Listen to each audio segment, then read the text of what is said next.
তো আমরা জাস্ট এই এয়ারপোর্টে ঢুকলাম, আর এখন আমাদের যাচ্ছি এয়ার এশিয়ার দিকে। আমাদের ফ্লাইট এয়ার এশিয়াতে রয়েছে। এয়ার এশিয়ার কাউন্টার পুরো ফাঁকা, সোজা গিয়ে যেতে হয়।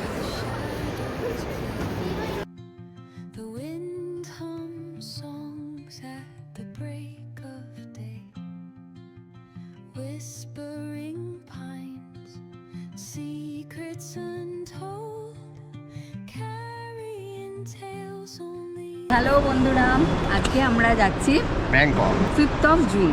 আর জানি আজকে এখন থাইল্যান্ডে প্রচুর বৃষ্টি হচ্ছে, বাট আমরা এই সিজনটাই এনজয় করতে যাচ্ছি, কারণ এখন অনেক ফাঁকা থাকে। কোহ সামুই তো খুবই ফাঁকা, সেই হিসাবেও আমরা যাওয়ার ইচ্ছা ছিল অনেকদিন ধরেই, ঠিক হচ্ছে না। আর আমাদের সাথে যাচ্ছে হচ্ছে আমাদের বন্ধু। আরে বল হাই হ্যালো কিছু, কেমন লাগে? তো আমাদের বোর্ডিং হয়ে গেছে। অ্যাকচুয়ালি আমাদের এটা এয়ার এশিয়ার কানেক্টিং ফ্লাইট আছে। আমরা এখান থেকে প্রথমে যাবো, আমরা ফার্স্টে যাবো হচ্ছে কুয়ালালামপুর, দেন এখান থেকে আমাদের যেতে হবে হচ্ছে ফুকেত। আমাদের যেহেতু এটা কানেক্টিং ফ্লাইট, তাই এখানকার প্রাইস অনেকটাই সস্তা পড়েছে আমাদের ফ্লাইটে। তো ইন্টারন্যাশনাল ফ্লাইটে যে 3টে স্টেপ, ফার্স্ট হয় আমাদের বোর্ডিং পাস, যেটা তোমরা বোর্ডিং দেখে এন্ট্রি নেবে, দেন বোর্ডিং কাউন্টারে যেতে হবে। যে আসে হচ্ছে সেকেন্ড স্টেপ, সেটা হচ্ছে ইমিগ্রেশন। ইমিগ্রেশনে কোনো মানে যেটা ইন্ডিয়া থেকে স্ট্যাম্প দেয়, তার জন্য কোনো এক্সট্রা কোয়েশ্চেন কিছু করেনি, ম্যান টু ম্যান ভ্যারি করছে। নর্মাল কোয়েশ্চেন যে কেন যাচ্ছ, ভিজিট পারপাসটা কী আছে। নেক্সট হচ্ছে সিকিউরিটি চেক ইন, যেখানে সিকিউরিটি চেকিংয়ের ক্ষেত্রে কিন্তু কোনো রকম দাহ্য পদার্থ নিয়ে তোমরা ট্রাভেল করতে পারবে না। এছাড়া মেটালিক জিনিসপত্র যা যা রুলস অ্যান্ড রেগুলেশনের মধ্যে আছে সেগুলো তো তোমরা দেখতেই পাবে। দেন আমরা এখন ওয়েটিং কাউন্টারে বসে রয়েছি। আফটার দ্যাট আমাদের বোর্ডিংয়ের টাইমে আমরা ফ্লাইটে উঠবো। তো কানেক্টিং ফ্লাইট নিলে সুবিধা হচ্ছে যে প্রাইস অনেক কম থাকে। আমাদের এয়ার এশিয়ার যে কানেক্টিং ফ্লাইটটা নিয়েছি সেইটার হয়তো টাইমিং বেশি থাকবে, কিন্তু আমাদের প্রাইস পড়েছে 6000 করে, 6500 ইচ পড়েছে। আর তার সাথে আজকে যেটা আমি বললাম কেবিন মানে যেটা এক্সট্রা লাগেজের প্রাইস নিল, বাট স্টিল সেটাও অনেক কম। যদি আমরা ইন্ডিগো বুক করতাম তাহলে আমাদের প্রাইস অনেক বেশি বলছিল, 8 থেকে 9000 টাকা। আর যখন আমরা বুকিং করছিলাম তখন 10,000 টাকার ওপর দেখাচ্ছিল। তো তোমাদের টোটাল আমি তোমাদের দেখিয়ে দিই। এই সাইজের লাগেজ আছে 1টা 2টো, আর হ্যান্ড লাগেজ এটা আমরা ক্যারি করছি, আর এটা আরেকটা লাগেজ। তো এখানে কি করলো, আমাদের মোটামুটি 7 থেকে 8 কেজি অবধি লাগে, যেটা মানে অ্যাকসেপ্ট করে। 7 কেজি বলে, বাট 8 কেজি অবধি ওরা অ্যাকসেপ্ট করে। 8 কেজির বেশি হয়ে গেলে মানে 9 থেকে শুরু হয়, 9 থেকে 10-এর মধ্যে হলে ওরা একটা এক্সট্রা চার্জ নেয়। তো আমাদের দুজনের এই দুটো লাগেজের মিলিয়ে দুজনের মোটামুটি 20 কেজি হয়ে গেছিলো, তাই জন্য ওরা এক্সট্রা চার্জ নিয়েছে একটা 1680 রুপিস। তো সেটা বলার আছে, সেটা হচ্ছে যে এরা হ্যান্ডে যেটা আমরা এটা ক্যারি করছি সেটার কোনো কিছু ওয়েট করলো না, কিন্তু অনেক সময় হতেও পারে যে তারা এটার ওয়েট করছে। আমরা ফ্লাইটে উঠে গেছি, প্রায় 50 মিনিটস আগে আমাদের বোর্ডিং কমপ্লিট করে উঠিয়ে দিল। এবার জানি না 50 মিনিটস পরে ছাড়বে, 11:30টায় ছাড়বে, মানে অন টাইম ছাড়বে নাকি বিফোর টাইম এদের সব প্যাসেঞ্জার উঠে গেলে ছাড়তে হবে, এরকম কিছু ব্যাপার। টাইমিং ছিল হচ্ছে 11:30টায়। তো আমাদের জাস্ট এখন অফলাইন হয়ে যেতে হবে, দেখা হবে তোমাদের সাথে ডাইরেক্ট কুয়ালালামপুরে। তারা ঘড়ির কাঁটায় বাজে আমাদের ইন্ডিয়াতে 3টে, বাট এখানে বাজে হচ্ছে 5টা 15। আমরা কিন্তু আমাদের নির্ধারিত সময়ের আগে এখানে পৌঁছেছি। আমাদের 30 মিনিটস বিফোর আমরা ল্যান্ড করেছি। এখন আমরা আছি কুয়ালালামপুর, এই হচ্ছে এয়ারপোর্ট। দেন এখান থেকে আমাদের কানেক্টিং ফ্লাইট ধরতে হবে, আর আমরা যাব হচ্ছে নিচের দিকে। আমাদের কানেক্টিং ফ্লাইট হচ্ছে AK818।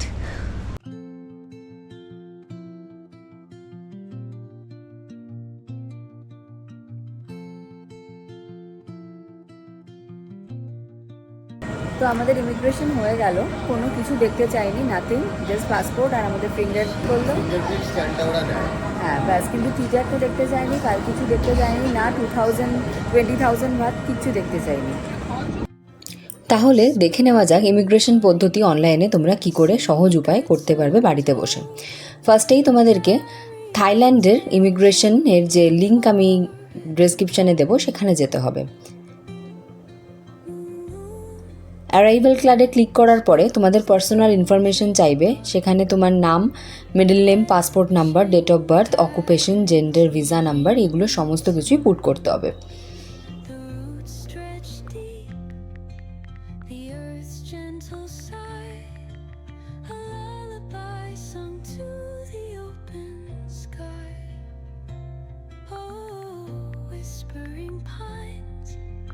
Sing me your tune, caught in the rhythm of the stars and the moon. Teach me the language of rustling leaves, stories that linger on the breath of the breeze. থাইল্যান্ডে যেতে গেলে কোনো ভিসার দরকার হয় না, তাই জন্য ভিসা নাম্বারেরও প্রয়োজন নেই। এখানে কান্ট্রি, স্টেট এগুলো সিলেক্ট করার পরেই ফোন নাম্বার তোমাদের দিতে হবে এবং তারপর তোমরা প্রসেস করতে পারবে নেক্সট পেজের জন্য। Mountains crown, while rivers whisper truths as they flow down. Their songs entwined with the trees that stand, knotted in time by nature's hand. Personal ইনফরমেশনের পরে আসে ট্রিপ অ্যান্ড অ্যাকোমোডেশন ইনফরমেশন। সেখানে তোমরা কোথায় থাকবে, কিভাবে যাবে, সেগুলোর সমস্ত ডিটেলস কিন্তু দিতে হবে। প্রথমেই এখানে ডেট অন অ্যারাইভাল দিতে হবে, দেন কোন কান্ট্রি থেকে তোমরা যাচ্ছ সেটা দিতে হবে, পারপাস অফ ট্রাভেল মানে তোমরা হলিডে, মিটিং, স্পোর্টস, বিজনেস এই সমস্ত জিনিসগুলো পরপর দেখতে পাবে। তোমাদের যেটা ন্যায্য মনে হবে তোমরা সেটা পুট করবে। তারপরে মোড অফ ট্রাভেল, তোমরা কিভাবে যাচ্ছ, মানে এটা চেক ইন মানে যখন তোমরা ব্যাংককে যাবে সেই পদ্ধতি, এবং সেখানে ফ্লাইট নাম্বার দিতে হবে। আমি এখানে একটা ফ্লাইট নাম্বার দিচ্ছি, মানে আমরা ফুকেতে ল্যান্ড করেছিলাম, তাই ফুকেতের ফ্লাইট নাম্বার আমরা টিকিট থেকেই দিতে পারবো। এবং সেখানে তোমাদের রিটার্ন ফ্লাইটের টিকিটের ডিটেলসও কিন্তু দিতে হবে, তোমরা কী পদ্ধতিতে ফিরছো, এবং সেখানেও flight number or vehicles number. Then এখানে ক্লিক করার পরে তোমরা যেতে পারবে সেকেন্ড পেজে। যেহেতু আমাদের টিড্যাক ফর্ম 3 দিন আগে করতে হয়, সেহেতু কিন্তু তোমরা 3 দিন আগেই এটা অ্যাপ্লাই করতে পারবে, ডেট ওখানে দিয়ে দেবে। তোমরা কোন হোটেলে থাকছো বা হস্টেলে থাকছো সেগুলোও দিতে হবে, এবং কোথায় নামছো। আমি যেমন ফুকেতে নেমেছিলাম, এখানে ব্যাংক অফ ফুকেট সবেরই অপশান আছে, এবং ফুকেতের হোটেলের নাম এবং অ্যাড্রেস সমস্তটাই কিন্তু এখানে পুট করতে হবে। In the arms of solitude I am found. Oh, whispering pines, sing me your tune, caught in the rhythm of the stars and the moon. Address put করার পরে তোমাদেরকে নেক্সট পেজে গেলে আসবে হেলথ ডিক্লারেশন, মানে তোমাদের কোনো রকম শারীরিক প্রবলেম বা কোনো রকম কোভিড ইন্স্যুরেন্স এগুলো আছে কিনা দেখার জন্য, যেগুলো আমাদের কিছুই দিতে হয়নি। এবং আমরা আবার এখানে সিলেক্ট করলাম যে আমরা এখানে ইন্ডিয়া থেকে রিটার্ন যাচ্ছি, সেই ইন্ডিয়ার ডিটেলস, এবং তারপরে আমাদেরকে ট্রাভেলার ডিটেলস সেভ করলে একটা পেজ খুলবে, জীবনের সমস্ত ডিটেলস এখানে তোমরা দেখতে পাবে। এবং দেন তোমরা এগুলো সব চেক করার পরে তোমরা ওকে ক্লিক করলে টার্মস অ্যান্ড কন্ডিশনস পড়বে, এবং সেই টার্মস অ্যান্ড কন্ডিশনের বেসিসে তোমরা নেক্সট পেজের জন্য অ্যাপ্লাই করবে, যেখানে তোমাদের মেল আইডি পুট করতে হবে, এবং মেল আইডিতেই তোমাদের ইনস্ট্যান্ট টিড্যাক অ্যাপ্লিকেশন চলে যাবে। তো আমরা নেমে গেছি, আর এখন আমরা আমাদের বোল্ট বুক করেছি। অ্যাকচুয়ালি দুটোরই অপশান আছে, বোল্টেরও অপশান আছে, গ্রাবেরও অপশান আছে, বাট গ্রাবের প্রাইসটা বেশি দেখাচ্ছিলো বলে বোল্টে নিলাম। আমাদের এখান থেকে মানে ফুকেত এয়ারপোর্ট থেকে আমাদের যে ডেস্টিনেশন, আমাদের হোমস্টে হোটেল, তার হচ্ছে 35 কিলোমিটার, এবং আমাদের এখানে পড়লো হচ্ছে 455 ভাট। তো ওখানে তো মনে করো যে তোমরা এখান থেকে ট্যাক্সি নিতে চাও সেটাও করতে পারবে, ওখানে অপশান আছে, বাট ওটা একটু এক্সপেন্সিভ বলে তোমরা চেষ্টা করবে যে বোল্ট বুক করার, বোল্ট বা গ্র্যাব যেটা তোমাদের ইচ্ছা হবে।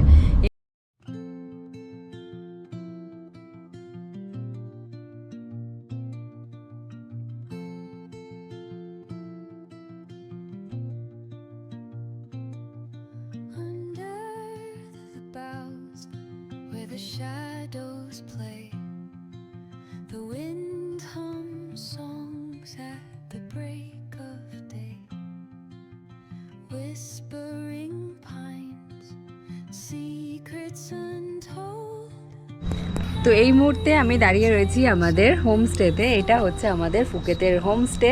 এবং যার ভিউ তোমরা যদি হোটেল থেকে দেখো তাহলে অসাধারণ ভিউ। আমাদের অ্যাকচুয়ালি তোমাদেরকে কিছু আমি নেগেটিভ পয়েন্টস বলতে চাই এয়ারবিএনবির, পজিটিভ পয়েন্টসও আছে, বাট নেগেটিভ পয়েন্টস এটাই হচ্ছে যে আমরা যখন আজকে এসেছিলাম আমাদের আজকে বুকিং ক্যান্সেল করে দিয়েছিল, হোস্ট আমাদেরকে রিপ্লাই করেনি। বাট ওটার ডিটেলস নিয়ে তোমাদেরকে আমি ভিডিওর লাস্টে বলবো। বাট চলো সবার আগে তোমরা আমাদের রুমস আর আজকের ভিউ এনজয় করো।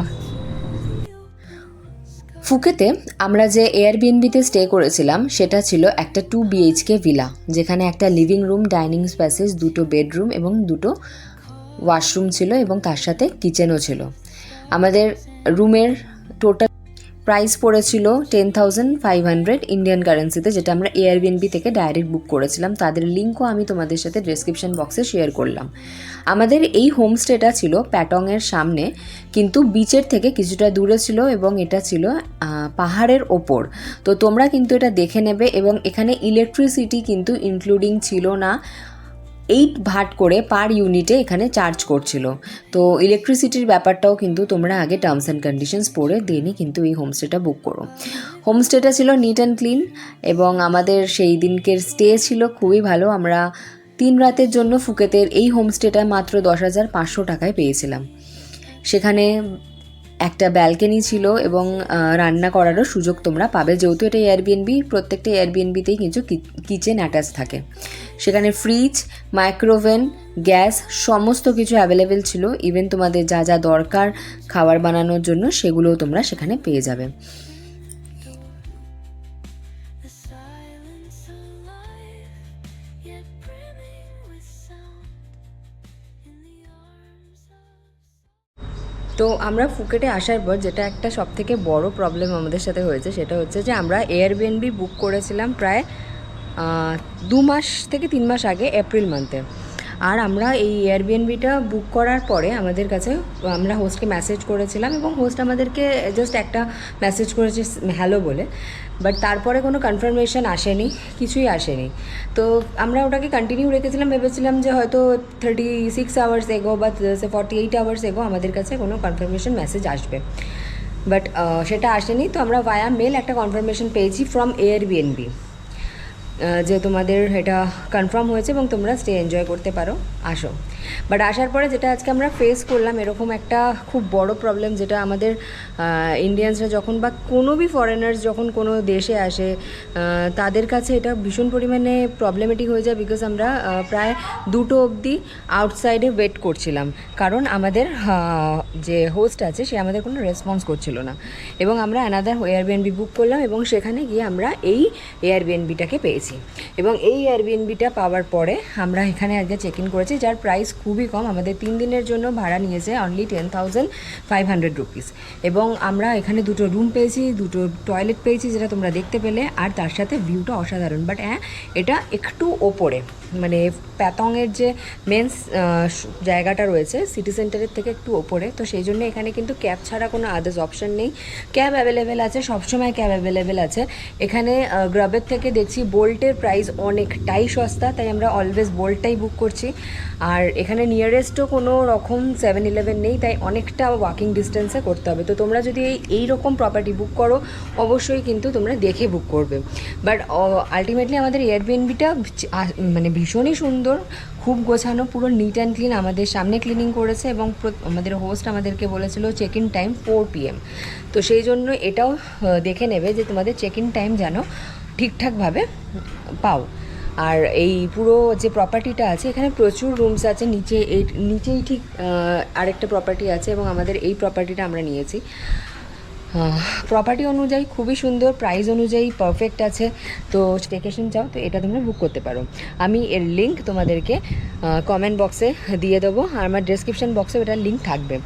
তো চলো এবার ডাইরেক্ট দেখা হবে প্যাতং। আমাদের একটু ফ্রেশ হয়ে আমরা বেরিয়ে যাব হচ্ছে আজকে ওল্ড টাউন দেখতে ফুকেতে। অ্যান্ড ও যদি সময় থাকে তাহলে নিয়ারেস্ট কিছু কিছু জায়গা আমরা আজকে দেখব। তো তোমরা সাথে থেকো, ভিডিওটি ভালো লাগলে লাস্ট অবধি দেখো, আর অবশ্যই একটা লাইক কমেন্ট করে কিন্তু জানিও। যেহেতু ফুকেতে আমাদের বেরোতে লেট হয়েছিল তাই আমরা দুপুরে লাঞ্চ করেছিলাম ওল্ড টাউনে গিয়ে। এবং এই রেস্টুরেন্টটা থাইল্যান্ডের one of the famous restaurant, যেটা তোমরা থাইল্যান্ডের বিভিন্ন জায়গায় পাবে। আমরা কোসামুইতেও এই রেস্টুরেন্টটা পেয়েছিলাম, কোপিতিয়াম বাই ওয়ালাই। এই রেস্টুরেন্টটা খুবই অথেন্টিক থাই ফুড সার্ভ করেছিল এবং সেদিনকে আমাদের লাঞ্চ হয়েছিল কিন্তু খুবই ভালো। তোমাদের সাথে শেয়ার করছি এখানে আমরা কি কি খেয়েছিলাম সেদিনকের জন্য। এটা একদম ওল্ড টাউনে গেলেই তোমরা দেখতে পাবে এবং এখানে প্রাইসও ছিল কিন্তু রিজনেবল। 4 জনের জন্য আমাদের মোটামুটি খরচ হয়েছিল 1000 বাটের কাছাকাছি। তোমরা গেলে অবশ্যই এই রেস্টুরেন্টটা কিন্তু ট্রাই করতে ভুলো না। তো চলো তোমাদের ওল্ড টাউনটা ঘুরে দেখাই।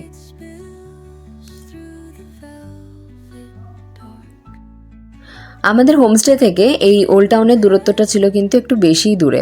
সেখানে আমাদের ভাড়া পড়েছিল 300 বাট গ্র্যাবে, বা তোমরা বোল্টও বুক করতে পারো। সেদিনকের মতন আমরা ওল্ড টাউন ঘুরে এবং কিছু শপিং, আর অবশ্যই কিন্তু ওখানে হে ম্যাঙ্গো ট্রাই করতে ভুলো না। হে ম্যাঙ্গো ওখানকার একটা অথেন্টিক দোকান, যেখান থেকে প্রত্যেকটা ট্যুরিস্ট গিয়ে একবার না একবার কিন্তু ট্রাই করে। এই ম্যাঙ্গো যে শেকটা আমরা নিয়েছিলাম তার প্রাইস পড়েছিল 120 বাট। সেদিনকার মতন ওল্ড টাউন এক্সপ্লোর করে আমরা ফিরে গেছিলাম হোটেলে এবং আমাদের পরের দিনের জার্নি ছিল ফিফি, ক্র্যাবি আর আদার্স আইল্যান্ডগুলো ভ্রমণের। তো কালকে দেখা হবে তোমাদের সাথে সেই